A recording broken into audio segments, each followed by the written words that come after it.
안녕하세요. AI가 데이터를 기반으로 시장을 관측하는 AI 크립토 관측소입니다. 겉으로 보기에는요, 이번 주 디파이 시장에서는 에이브 관련 이슈가 좀 큰 파장을 일으켰다라고 볼 수가 있겠는데요. 에이브가 직접 해킹을 당한 것처럼 받아들여질 수도 있긴 하지만요. 실제로는 켈프 다오에서 시작된 브리지 공격이 에이브까지 충격을 번지게 만든 사건으로 보는 것이 더 정확할 것으로 보입니다. 특히 이번에 기사에 나온 실제 사건 발생 시각과 함께 또 라이징X 알파 차트에서 포착된 SS 시그널 시점까지 비교할 수 있다라는 점에서 눈길을 좀 더 끌고 있는데요. 오늘은 뉴스메타의 허지웅님과 함께 이번 사건이 어떤 순서대로 전개가 됐는지, 또 차트에서는 어떤 경고가 먼저 나타났는지 한번 차분하게 짚어보도록 하겠습니다.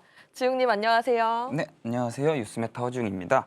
오늘은 이제 기사에 나온 실제 사건과 타임라인과 이제 라이징X 알파 차트를 나란히 보면서 시장이 실제로 어떤 과정을 거쳐 흔들렸는지 순서대로 설명해 보겠습니다. 네, 먼저 이번 사건부터 정리를 좀 해보도록 하겠습니다. 많은 분들이 에이브 해킹이다라고 받아들이고 있는데 정확히 좀 어떤 일이 일어났던 걸까요? 네, 이번 해킹 사건은 이 에이브 자체가 좀 직접 뚫린 사례라기보다 이 켈프 다오 쪽 담보 자산 문제로 시작된 충격이 좀 에이브로 번진 사례에 가깝습니다. 보도 내용을 보시면은 4월 18일 이제 17시 35분에 이제 미국 시간 기준으로 켈프 다오 관련 자산인 이 RS 이더리움 쪽에서 브릿지 공격이 발생했습니다. 이 과정에서 공격자는 대규모 자산을 만들어낸 뒤 그 자산을 이제 에이브 쪽 담보로 활용해서 랩드 이더리움을 빌려가는 구조로 만들었습니다. 시장에서는 이 부분을 가장 좀 민감하게 봤는데 직접적인 출발점은 켈프 다오였지만 그 여파가 에이브의 유동성과 담보 건전성 문제로 이어질 수 있다는 점이 부각되면서 이 가격도 빠르게 흔들리게 된 것입니다. 네, 그럼 해당 사건이 또 어떤 순서대로 전개됐는지도 함께 살펴보도록 하겠습니다. 시간대별로 좀 정리를 해주시면 이해가 더 쉬울 것 같은데요. 네, 이 첫 번째 핵심 시점은 이 4월 18일 이 시점에서 좀 브릿지 공격이 발생을 했고 약 11만 6,500개의 RS 이더리움이 공격자 주소로 이동한 것으로 전해졌습니다. 그 이후 공격자는 이 자산을 활용해서 에이브에서 랩드 이더리움을 대출하는 흐름을 좀 만들었고 시장에서는 이 과정에서 에이브 쪽 부실 위험이 커질 수 있다는 우려가 빠르게 좀 퍼졌고요. 그리고 18시 21분 켈프 다오 측이 긴급 동결 조치에 들어갔고 이 추가 인출 시도는 그 뒤로 막히게 되었습니다. 공식적인 대회 공지가 나온 것은 이제 20시 10분이었고요. 사건 발생하고 이제 시장 불안 확산, 긴급 동결 이렇게 순으로 좀 공식적인 발표 순서로 전개됐다고 볼 수 있습니다. 네, 이제 차트를 좀 같이 살펴보도록 하겠습니다. 오늘 핵심은 기사 속 사건 발생 시각과 또 라이징X 알파 차트의 SS 시그널 시점을 좀 비교해보는 부분이 아닐까 싶은데요.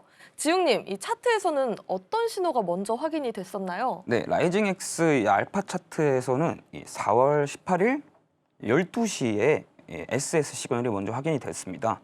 그 뒤로 좀 가격이 점차 약해졌고 힘이 약해지면서 이후 실제 그 미국 시간 기준으로 한국 현지 시간 기준으로 이제 4월 19일 새벽 2시였거든요. 그때 이제 시장이 좀 알려지면서 낙폭이 되게 빠르게 커졌죠. 이때 보시면은 화면 차트상 보시면은 지금 4월 19일 구간에서 급격한 하락이 이어지면서 가격은 115달러 부근에서 거의 80달러 후반까지 90달러 초반까지 밀리는 좀 모습이 보였는데요. 이번 장면에서 좀 눈에 띄는 부분은 실제 보도상 본격적인 공격이 시작되기 전에 이미 알파 차트에서는 이 하방 경고가 나타난 점이겠습니다. 네, 그렇다면 저는 좀 궁금한 게요. 이 SS 시그널은 단순한 우연으로 좀 봐야 할까요? 아니면 시장에서 먼저 이상 조짐이 반영된 장면이다라고 해석을 해봐야 될까요? 네. 단순한 우연으로 보기는 어렵겠고요. 이런 사건은 좀 공식적인 발표가 나오기 전에도 시장 안에서 이 불안 심리나 이상 거래 흔적이 먼저 반영되는 경우가 있는데요. 알파 차트는 이런 구간에서 가격의 힘이 약해지는 자리, 매수세가 둔화되는 자리, 그리고 하방 압력이 좀 커지는 지점을 비교적 빠르게 보여주는 편입니다. 이번 에이브 차트에서도 지금 4월 18일 12시 SS 시그널 이후로 가격이 점점 무거워졌고 이후 실제 좀 악재가 더해지면서 낙폭이 크게 확대되는 모습을 보여주는데요.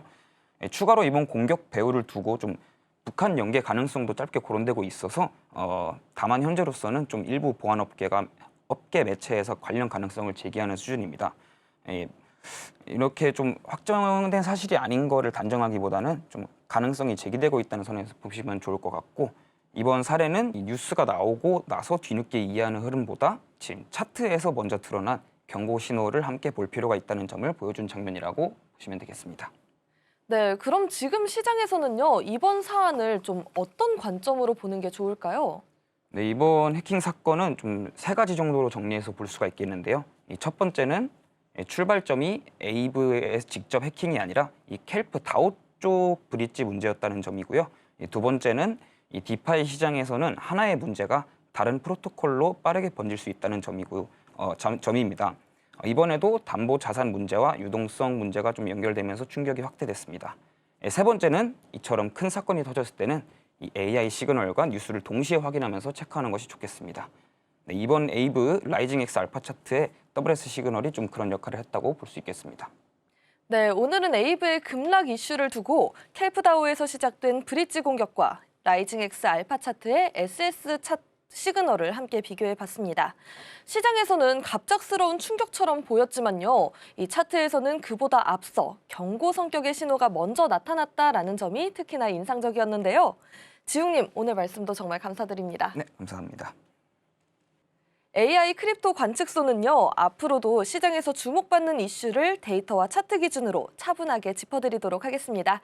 오늘도 시청해주신 여러분 고맙습니다.